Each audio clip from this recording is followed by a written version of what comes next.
So, I wanted to talk about raising kids and having teenagers and youngers, I call them. So, I'm trying to, religion has its things, have your own belief systems, all that stuff has its influence on how you raise your kids, possibly. But even if those things were an influence on me personally, I've noticed that kids dating is not a good idea. The only relationships that kids should have is of their house.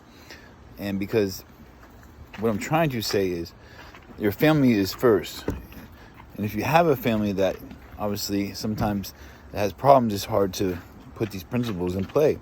But a regular family should always put their family first. You shouldn't worry about dating as a teenager or a younger person.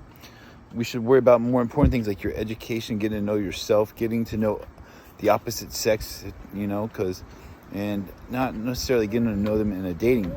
Because the reason why they shouldn't be dating is due to the fact that if you are dating someone and you're 14, 12, 15, 16, 17, you're not getting to know yourself and learning who you are as a person. You're letting another person kind of dictate who you are because they're going to try to change you and form you into a relationship between them and you.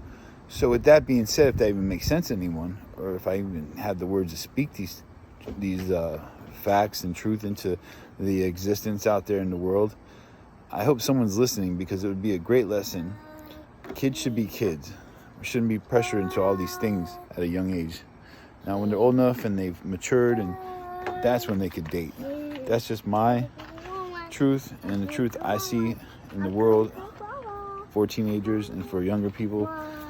This because sexuality is being pushed into our schools, into our existence. Let's get off of that. We have our whole lives ahead of us, people. Do something with yourself as a kid. Be a kid. Stop worrying about adult things. Just be who you are.